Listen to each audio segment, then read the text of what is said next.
environmental. So we kind of do, quite a few different things. Not only do we do tree work, but we also plant trees. We also go down to the bay and help out down there.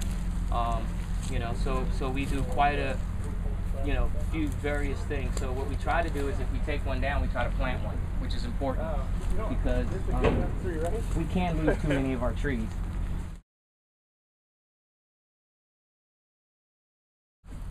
One thing that I can say is that I've been doing tree work for 20 plus years. Long as some of you all have been alive. I've had the opportunity to take down some of the bigger trees in the state. I've had the opportunity to work with some of the greatest climbers out there, some of the greatest equipment out there, not so good equipment. I've been very fortunate to have had some injuries, falling out of a tree 60 feet and live to tell about it. Don't want to have a replay of that, but I've been fortunate enough to still have all my fingers and toes. There are some people that I know that don't. So what the companies have done now is focused a lot on safety, which is important because all accidents are preventable. Believe it or not, all accidents are preventable as long as you take the time to know your surroundings and know about a lot of you're messing with. Exactly, and some of the accidents that could happen. So we do wear a lot of safety equipment, chaps, hard hats, fluorescent colors, eye protection, ear protection.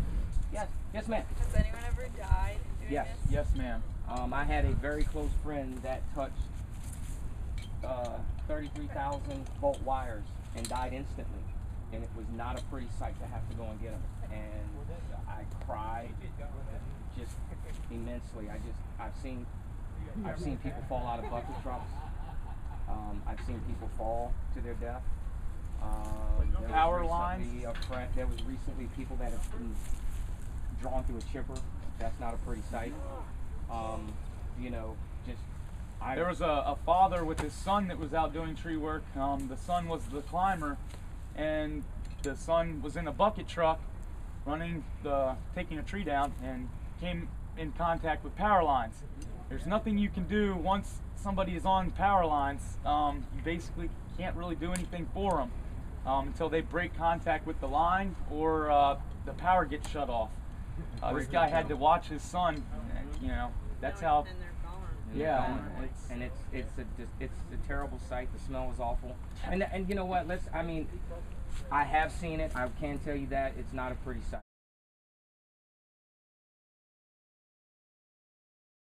That is not.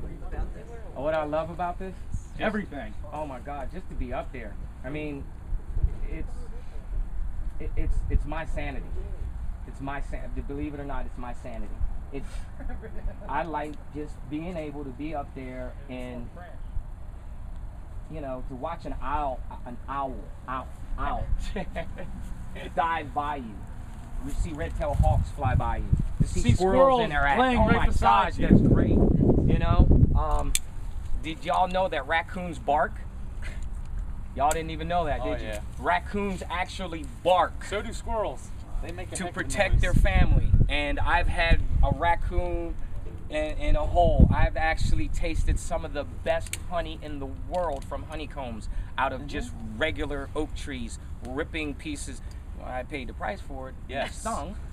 But I'm gonna tell you right now, some of the sweetest and best honey in the world, right here out of oak trees, and and trees that I've been able to see. I've actually raised raccoons. I've raised flying squirrels.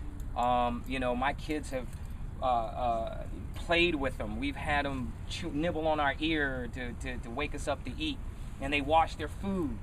These are things that I enjoy. I love nature. I love being outside. I think it's better than. It's the only kind of job you get to enjoy. Oh my gosh! The weather all year round. All year round.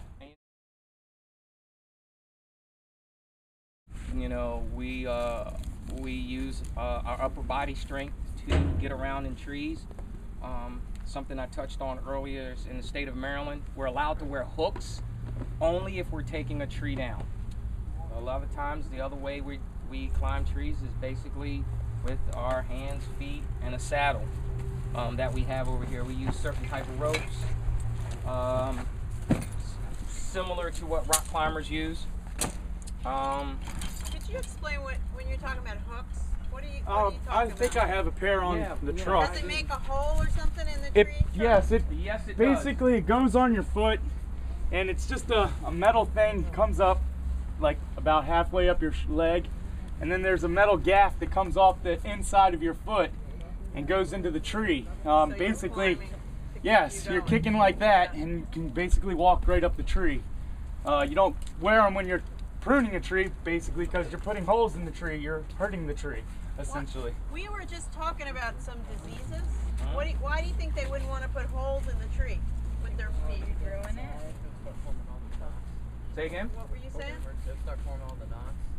Well, More than knots. Think Get about inside of the tree. yeah, diseases you could get inside the tree. There Basically, aren't. it's like the a bark needle. is essentially the, your skin, basically. And if you take your skin off, you're prone to infection. It's a flesh, open wound, prone to infection. It's the same thing that goes for a tree. You can cut a tree, and it can get an infection, and it can end up killing the tree. Yep. So we basically we cannot hook live trees. It's just, basically it's like sharing a needle with a different We tree. also have cool things like this.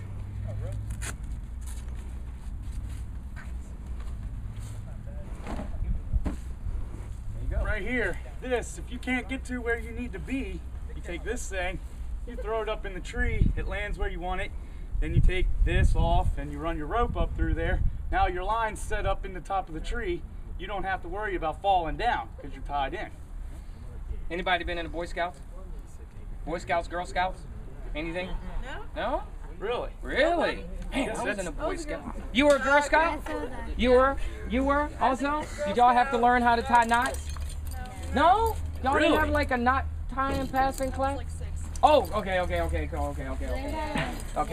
But yeah, I mean, a lot of if you were in the Boy Scouts, which I was, we had to learn how to like tie knots. That was like one of our big things to do is to tie knots. You got badges. Yeah, I got badges. I did get badges for that. Yeah. But no, we have various knots that we can use, and a lot of our knots never get tight. And that's They're the called main hitches. thing. Right. So because we use rope so much, we don't want them to get tight. If they get tight, we can't untie them. So what he's putting on is a saddle, and we use these saddles throughout the day. It could be a long day. You want a very comfortable saddle. There's like different carabiners he uses. So many different types of saddles. Yes, Lord. And a lot of them nowadays are more in lines with and more in lines with rock climbing. They support your thighs. They support your Back. hips, your back. My saddle that I have on has a large back brace. I'm prone to taking like down bigger trees, and I have to have a little bit more support along my back. We're taught never to tie into anything that's smaller than our wrist. So imagine being tied 120 feet, and if everybody just pulls one sleeve up, just pull one sleeve up, and just imagine your wrist. You should never tie anything into anything smaller than your wrist. So imagine being tied 120 feet up in the air around something a little bit larger than your wrist. Still terrifying. Yeah. Well, and understandable. How about this? I can't stand ladders. If you get me on the top of an 8-foot ladder, I'll pass out. I'll pass out. But you get me at 120 feet in the air, and I feel like I'm walking on the ground. This is why. Right. That too. You know. A ladder, you don't have anything that's going to keep you from falling. He was talking earlier about how we tie knots and everything. Basically, if you tie a knot in your climbing system, you're not going to go anywhere. What we climb on is friction hitches, which would be this right here. This allows, see how I'm pulling on it? It stops. But if I go like this, it releases it. That's the only thing that keeps you up. Now, if this was a knot, This is good. I'm going nowhere. I'm gonna be stuck here. A hitch is what's the correct term for a hitch? It's a sliding. It's a sliding. I can't. Friction device. Yeah, sliding friction. Something. I don't know. Something like that. But anyway, like I was saying, the knots. And it's all in body weight too. It's all in our body weight. Like some people will use a 4-in-hand, or they call it 2 under, 2 over, barrel knot. I typically Blake's hitch. Right. I typically use a 2 under, 1 over. I'm very light. There's other people that use a 2 over, 2 under, and it's a barrel knot. But see, that's a different kind of thing too, right? Yes. Yes. And he's so that you know, the differences are, he's doing tree work after I've done it. When I started doing New tree school. work, yeah, this is new school. I'm old school. If it ain't broke, don't fix it. that's how I. But don't get me wrong. A lot of the newer things that they have out, I use tail systems, like the pulley. I think it's great. You can just one-handed pull on your rope and it slides the knot up for you instead of having to use 2 hands to pull the knot up. Any questions? Anybody? Come on, questions. Come on. Yes, ma'am. Are any of the knots going to be similar to the ones we were saying? You can. Some of the knots that Yes, you do clove use. hitch. Yeah, clove hitch. Clove hitch, a sheep spin. Sheep spin. We use. There's actually a luring device in sailing that we use. Yeah. It's a Hobbs device. It's a Hobbs, but it's a different one that's hanging that off your saddle. That actually, the size of this guy. right? That is some weight, and if it's hanging there, it's pretty heavy. How much does that weigh? The saw's probably about 40 pounds. That's a lot to hang on your hip. Yes, it is. Ready? And you normally hang them right from you here gotta on these imagine accessory that carabiners, and having something Yeah. 45 pounds hanging from your side, So it that's pretty heavy. gets right? it bothers And then you a there's little bit ones that are a sometimes. little bit heavier than this.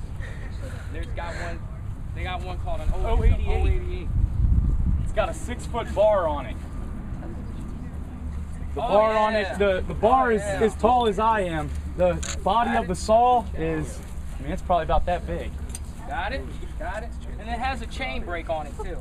So if the saw is actually running, it could actually, this is the tip, and if you hit something, it could kick back, and what happens is it actually locks out, and that stops the chain from moving. Now, if you're like 6 Got it? feet up in the tree, what happens when the chain comes loose? You have to send it back down and have your ground guys do it. Yeah, Is you there a way send to it put back back down. or you Yeah, you tie it onto a Tie it rope, onto a rope. lower it down, Lower it and then down. you have to pull it all the way back up. They open. Yeah, watch your legs, bud. Yeah, you got shorts on. I'm gonna bring it back here, guys. Yeah, right? So imagine I weigh 140 pounds, and I'm holding a 40-pound, 50-pound saw off the end of my saddle. It's not fun, and if you've got to typically you're only making a couple cuts. Normally we use these. Right. These are everyday climbing chainsaws. Right. But when you're doing a takedown, you need a bigger saw. Obviously, you have to have There you go. bigger saws. Right. But compare the weight to that thing compared to this. I mean, this thing is like nothing. You wanna, Yeah. You like that? That is really scary to be up in a tree with that saw. Yeah, right? Wow. There you go. There you go, T. Yeah, how you like that? Down on the ground. It's nice, right? So imagine this I don't one know compared about to being that. up there. And see, the Chainsaw Massacre stuff, that's kind of ridiculous because these chains, if you take this chain and put it right into the ground, it's going to be dull. You wouldn't be able to cut a tree down with it once you hit the dirt. So you know how that guy is standing on top of that van, cutting through the top of the vehicle? That would never happen. Not with one of these saws. Well, these chains, they're strong metal, but They're once not you put for it in the metal. dirt, Right. it takes the edge right off of it. This is more for wood. For wood. And but don't get me wrong. Don't get me wrong. I mean, I have a scar on my thigh that lets you know how sharp a chainsaw really is, and it's nothing nice because they don't cut straight. They don't cut clean. So it's a jagged, rough edge that's being put back together, and it's nothing nice. We do use a handsaw. These And is those where probably you do get more your damage. most of your lacerations. Yes. I've been climbing for 3 years. Not cut myself with the chainsaw yet, but I've cut myself 3 or 4 times with this thing to where I need stitches. And we use it a lot, believe it or not. That's almost like, for me, it's almost like, you know, an extension ladder. Because being as short as I am, sometimes the rope will get out there where I can't reach it. If some of the guys are trying to get me the rope back, I'll just actually take the handsaw out there. It'll actually grab it, and I'll be able to pull it back. So here's the other thing. We do have a pole saw. A lot of these pole saws are made out of balsa wood or lindens, little leaf lindens. They're very, very light. And what we'll do is we'll actually attach the rope to the hook. And if it's a crotch we can't reach, we'll just take it up there, put it in the crotch, drop it in, and then secure ourselves, and then we're in. But then if that rope is way out there, I can't reach out there and grab it and pull it back into myself. And then I could tie it in or tie it onto something. We never try to hang these above us. I've seen too many people hang it above them. I got by scars from accident, that. and you know, they don't even know that they're cut. I've seen quite a few people open up their arms, open up their forearms, open up their backs, and all they feel like is something like a limb hit them, and they'll just keep working, and then realize there's blood on the limb next to them. They're so sharp, it just, I mean, it cuts right through you. So hence why we talk about safety a lot. We try to hang it below our feet, so if we do bump it, it'll fall below us. It'll never be above us. Yes, ma'am. Yes, ma'am. So what we'll do is This is very sharp. we'll take it and hang it up on a limb right above us so that it's up there, and then we'll go about working. We may knock it, bump it, and it'll fall out. And if it does, sometimes it'll spin this way, and if it doesn't, if it touches you on the way back, it's quick. It's very quick. It's very sharp. There is an actual, believe it or not, back in the day, when I started doing tree work, we used to paint our wounds. The reason why this hole is here is to Paintbrush. put a paintbrush in it. And it was made to paint wounds. Back in the day, we used to actually paint wounds on the tree because we were told that It helped keep the bugs heal out it, of it. keeps the bugs out, keeps the water out, things like that. Then we found out that was the doing wrong more, thing to do. It doing was more damage than it was any good. Absolutely. So we stopped painting wounds. But yet They they still thought you have were they talking haven't about gotten your rid of own the thing wounds. yet. You're right. They're talking about my take the It's on the, paintbrush out when you there. cut the tree Yep. limb, you paint Yeah, it. we would actually paint it, and then back then also we were also spray the pole saw with Lysol or some type of alcohol and water to not spread any diseases. So we now if you can't put your hand on it, we don't cut it. Can't put a rope on it, we don't cut it. Yes, sir. Do you guys have anything you put on, like, an open wound to help heal it faster? No. Nope, not nowadays. It's proven now that just to leave it and let the tree compartmentalize itself, that's the best way to do it.